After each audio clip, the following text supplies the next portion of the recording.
Gunakan handfree. Jika memang kamu pemberani bukan penakut.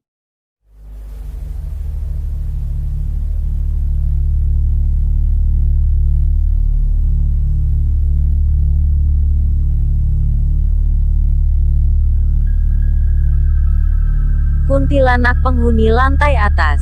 Ketika masih kuliah di Fakultas Ekonomi di Jakarta, saya indekos di sebuah rumah yang cukup besar di daerah Grogol.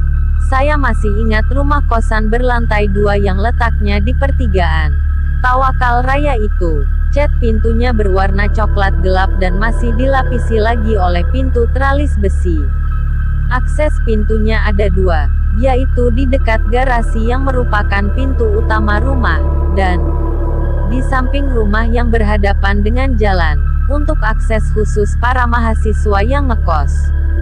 Pemiliknya seorang janda Chinese berusia sekitar 40 tahunan dan memiliki 2 anak cewek. Masih kuliah dan laki-laki masih bersekolah SMP. Kosan itu berisi campuran mahasiswa dan mahasiswi dan hanya diisi 8 mahasiswa-mahasiswi saja, di mana lantai bawah terdiri dari 5 kamar dihuni oleh cewek semua dan di lantai atas ada 4 kamar saja dan dihuni cowok semua, namun hanya ditempati 3 orang saja, Doni, Tito, saya dan 1 masih kosong. Sebenarnya rumah kosannya tidak terlihat begitu horor atau terkesan angker apalagi. Letaknya masih di daerah yang cukup ramai. Walau begitu ceritanya akan berbeda ketika hari berganti malam, tepatnya di saat tengah malam, terutama di lantai 2 dekat tangga yang letaknya di pojok rumah di samping kamar mandi. Biasanya dijadikan tempat untuk menjemur pakaian. Ketika menaiki tangga kita akan berhadapan dengan cermin besar yang dipasang di tembok, lalu kita berbalik untuk menaiki anak tangga berikutnya. Selama seminggu saya tinggal, memang belum ada kejadian aneh. Sampai akhirnya saya ingat, di hari itu kosan kebetulan sedang sepi-sepinya, karena beberapa kawan kos ada yang pulang ke Cilegon dan Depok untuk berakhir pekan dan sebagian lagi ada yang jalan-jalan ke Bandung. Sebenarnya Doni dan Tito mengajak saya jalan-jalan ke Bandung, hanya saja karena saya lagi malas dan mau mengerjakan tugas kuliah yang menumpuk untuk dikumpulkan di hari Senin. Akhirnya saya urung ikut. Sekitar jam 1 dini hari, saya ingin keluar untuk membeli cemilan. Kebetulan lagi begadang tidak bisa tidur. Di saat saya pulang, entah kenapa perasaan saya seperti tidak enak gelisah, apalagi setelah melewati pintu samping kosan. Saat itu lampu dapur dekat pintu memang sedang dimatikan. Jadi agak gelap untuk menuju arah tangga untuk ke lantai 2. Hanya ada lampu yang menyala dekat tangga saja yang menyala, itu pun juga remang-remang. Baru beberapa langkah saya menaiki anak tangga, bulu kuduku seperti mulai berdiri merasa merinding, tapi saya coba untuk tidak memikirkan hal-hal yang membuat saya takut. Dan ketika saya tidak sengaja melihat ke arah cermin besar di tembok tangga, DEENGGGH, serasa jantung hampir copot, karena saya melihat sesosok wanita berpakaian putih, mungkin ini kuntilanak, sedang berdiri menatap dinding dan ada juga yang sedang duduk-duduka di atas jemuran besi. Wajahnya sangat pucat, namun sebagian wajahnya tertutupi rambut panjangnya yang acak-acakan. Saya melihatnya sekilas itu pun terkejut, kaget dan merinding setengah mati menahan takut. Jujur, saya sangat shock dan takut sekali. Seketika itu juga, hanya saja saya masih bersikap cuek dan sok memberanikan diri. Saking tegang bercampur kaget tadi, saya menaiki anak tangga agak terburu-buru sambil berlaga tetap tenang menuju pintu kamar. Gara-gara hal tadi, cemilan yang saya beli malah tidak sempat saya makan dan buru-buru untuk tidur tanpa mematikan lampu kamar, dan berharap kuntilanak itu tidak mengikutiku dan menggangguku. Ketika saya ceritakan pengalaman malam itu ke kawan-kawan kosan, mereka malah ketawa dan menganggap saya bercanda. Karena mereka sudah setahun lebih dulu tinggal di kosan itu, dan belum pernah mengalami hal yang aneh-aneh yang saya alami. Ah, bilang aja kamu bawa cewek ke kamar kos, hehehe, tertawa Tito meledek saya. Saya jawab ke Tito, ya buset dah, serius, merinding saya kalau mengingat malam itu lagi. Kalau cakep juga, percuma tetap aja setan. Coba saja nanti kalian sendiri yang ketemu. Ya nanti kalau ketemu lagi. Titip salam sekalian. Ngakak, canda Tito. Titik, ah buset deh nih orang. Sudah dikasih tahu serius masih aja dikira saya bercanda. Apa karena kebanyakan bercanda kali ya, akhirnya pengalaman hororku tidak dianggap, cuma dikira candaan belaka. Beberapa minggu kemudian, kejadiannya sekitar jam 2-an dini hari, saya terbangun karena ada suara tertawa cekikikan dari arah dekat tangga. Kebetulan kamar saya memang lumayan dekat dengan tangga, dan lebih kebetulan lagi, kosan lagi sepi, pasti akan muncul lagi hal aneh, bicaraku dalam hati. Memang biasanya kosan selalu ramai hingga jam 11 atau jam 12-an, terkadang hingga jam 3 pagi kalau kawan-kawan masih ada yang begadang main kartu. Mungkin makhluk halusnya lebih suka nunggu pas bukan di jam sibuk-sibuk kali. Awalnya saya enggan membuka korden jendela kamar saya, tapi karena sudah penasaran, saya pelan-pelan membukanya. Karena lampu kamar saya juga sedang dimatikan, saya hanya melihat ke arah luar dengan mengandalkan sinar lampu di dekat tangga. Tapi tidak nampak siapa yang tertawa cekikikan. Awalnya saya mengira mungkin itu kawan-kawan lagi bermain kartu. Tapi ketika saya membuka pintu kamar, memang tidak ada orang dan semua sudah tertidur pulas di kamarnya masing-masing. Tiba-tiba saja saya merasa merinding dan buru-buru balik lagi masuk kamar. Setelah itu saya pun tertidur, tapi antara sadar dan mungkin sedang bermimpi. Atau mungkin juga berhalusinasi. Saya malah melihat jelas tahu-taunya di dalam kamar sudah ada 2 kuntilanak. Itu sudah masuk dan berdiri menghadap kasur di mana saya tidur. Astaga, ya Allah, dalam keadaan lampu kamar yang remang, saya ingat kuntilanak itu menatapku dengan tajam dan mata agak melotot sambil tersenyum. Jujur jika masih mengingatnya sampai sekarang saya merinding bukan main. Seketika tubuh saya seperti tidak bisa bergerak, mulutku tak bisa berteriak. Dan semua badan begitu lemas dingin. Salah satu kuntilanak malah makin mendekat sambil mengulur tangannya tanpa berkata apapun. Seolah ingin mengusap kepala saya. Saya cuma bisa menganga sambil menatap kuntilanak itu seperti mengucap sesuatu tapi tidak jelas apa yang mau diucapkannya. Kemudian mereka pun semakin mendekat. Anehnya saya tidak mencium bau apa-apa seperti bau menyan, bau wangi atau semacamnya seperti yang selalu orang-orang ceritakan. Kuntilanak itu seperti berbisik-bisik tapi tetap saya tidak paham apa kata-katanya. Saya makin lemas. Sampai akhirnya tidak ingat apa-apa lagi dan terbangun di pagi harinya. Saya sempat demam selama 2-3 hari setelahnya. Saya tidak pernah menceritakan hal ini ke Doni dan Tito. Kira-kira beberapa bulan kemudian, mahasiswi bernama Sela masuk jadi penghuni baru kosan.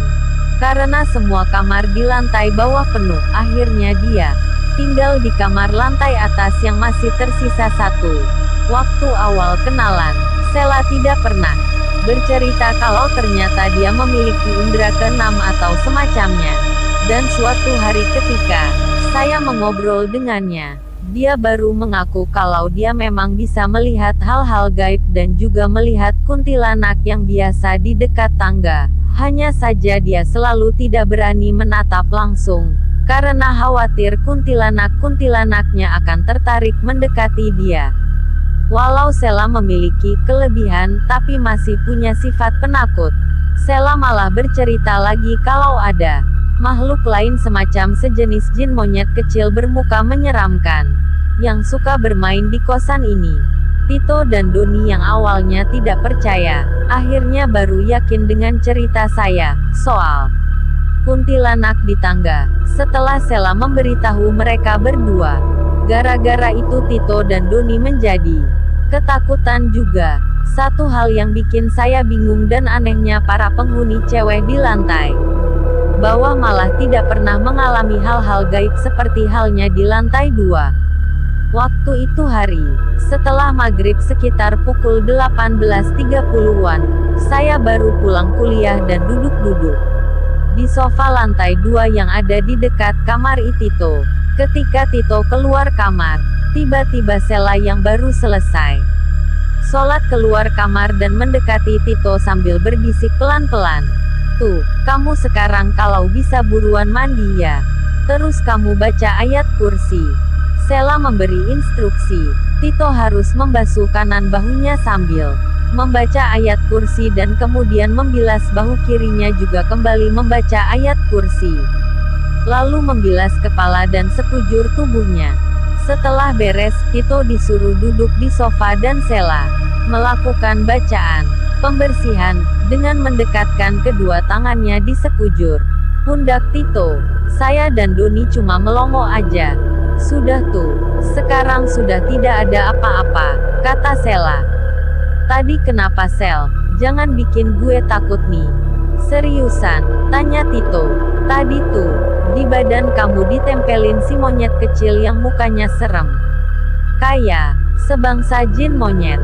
Dia megangin kamu terus kayak dianggap kamu induknya. Kamu tadi ngerasa badan jadi pegel dan berat gitu gak?" Jawab Sela. "Lah, iya. Jadi beneran gara-gara itu." "Ya." Tito jadi rada ketakutan juga. "Makanya tadi aku suruh kamu mandi dan baca ayat kursi agar jin monyetnya lepas. Soalnya kalau tidak, kamu nanti bisa dianggap induknya terus. Mau kamu ditempelin terus." Jelas Sela. "Wah, ogah dah. Sel, makasih ya, udah nolongin gue tadi. Takut juga gue jadinya." "Ya tidak apa tuh, kamu sering-sering aja baca ayat kursi. Mudah-mudahan tidak terjadi apa-apa nanti ke depannya," jelas Sela. Selang 2 atau 3 bulan kemudian saya pindah kosan. Karena diajak oleh kawan satu fakultas di tempat kosan dia yang lebih bagus karena bangunan baru. Namun terkadang saya jika pulang kuliah masih menyempatkan diri untuk main ke kosan itu sekedar bertemu Tito dan Doni. Baru aja saya duduk dan ngobrol dengan Doni dan 2 kawan kuliahnya. Sela tahu-tahu keluar kamar dan berwajah agak lusuh dan ketakutan berlari ke arah sofa tempat kami mengobrol. Kami yang bingung lalu bertanya kenapa Sel. Sela lalu duduk dan berkata kalau dia sekarang dilihatin terus oleh 3 kuntilanak yang ada di ujung kamar mandi dekat tangga itu. Katanya, si kuntilanak mau ngajak ngobrol, tapi Sela selalu tidak mau dan terus menutup matanya. Waktu itu pacar Sela, Anto namanya juga lagi berkunjung ke kosan Sela. Sela sebenarnya mau ke kamar mandi, cuma ketakutan setengah mati karena diamati terus oleh ketiga kuntilanak tadi. Bahkan kuntilanak itu sudah berdiri berjejer dan berjalan mendekat ke arah sofa tempat kami duduk. Begitu gambaran dari penglihatan Sela yang diceritakan ke kami saat itu juga. Sela lalu berdiri dan mulai lunglai. Anto pacar Sela buru-buru memegangi tangannya dan mau mengantarkannya kembali ke dalam kamar. Belum sempat Sela masuk, tiba-tiba Sela jatuh pingsan. Kami yang kaget buru-buru memapah Sela. Bukannya kami bawa ke dalam kamarnya, kami malah gotong dia masuk ke kamar Tito di paling ujung yang berdekatan dengan sofa tempat kami duduk. Ketika baru ditidurkan tiba-tiba,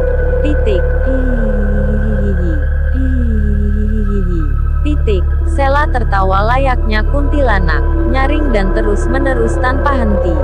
Kami berempat langsung diam dan belum sempat baca-baca. Sela lalu berkata, "Hihihi, jangan takut ya, ini saya cuma mau dekat sama Sela." Lalu tiba-tiba malah menangis dan ketawa lagi. Lalu saya beranikan untuk bertanya, "Maaf, kamu siapa? Jangan ganggu kawan saya lah, tolong." Kasihan dia. Makhluk itu menjawab, "Aku cuma mau kenalan." Hihihi. Udah, jangan tanya lagi. Hihihi. Belum sempat saya bertanya lagi, dan sambil membaca ayat kursi, tiba-tiba saja Sela tersadar dan terdiam sebentar. Anto lalu memberinya minum. Sela lalu membaca ayat-ayat Quran. Setelah itu minum lagi. Sela lalu cerita, "Maaf ya, tadi bikin takut. Jadi ayahku pernah telpon. Dia menerawang dari Cirebon. Ayahku bilang itu ada 3 kuntilanak mau bicara sama kamu." "Tidak apa. Cuma mau kenalan," katanya. "Kalau bisa ngobrol di saat sedang sepi, di tengah malam atau dini hari. Cuma aku tidak berani. Tapi itu kuntilanaknya kayak maksa penasaran samaku." Titik. "Lah, terus itu kuntilanaknya nyamperin kamu terus, Sel?" tanya saya. "Ya, jadi pas aku diajak ke kamar sama si Anto, itu kuntilanaknya mulai nyamperin aku. Tahu-tahu insung selip masuk gitu aja ke tubuh. Mungkin mereka sudah gak sabar karena akunya tetap gak mau berdialog sama mereka. Semua jadi terdiam, bingung mau nanya apa lagi. Akhirnya Anto mengajak Sela ke kamarnya untuk istirahat. Setelah ditemani sampai tidur, Anto lalu pamit pulang. Akhirnya saya pun ikut balik ke kosan saya yang baru. Titik. Beberapa bulan kemudian Tito dan Doni juga pindah kosan. Pindahnya tidak begitu jauh, hanya di seberang kosan lama. Jadi otomatis kosan itu diisi mahasiswa cewek semua. Setelah kejadian itu, saya tidak lagi mendengar kabar soal hal-hal gaib lagi dari Sela ataupun cewek-cewek yang tinggal di kosan itu, bahkan hingga lulus kuliah. Hehe, mungkin makhluk gaibnya ngusir cowok-cowoknya secara halus kali, biar yang kos di situ cewek semua. Hahaha, itu saja. Terima kasih semua yang telah membaca pengalaman lama saya di masa kuliah dulu. Sekian. Terima kasih sudah menonton dan mendengarkan cerita seram ini. Like, komen dan subscribe agar channel Mutahar Penakut bisa berkembang dan mensajikan cerita-cerita seram dan misteri lainnya. Terima kasih.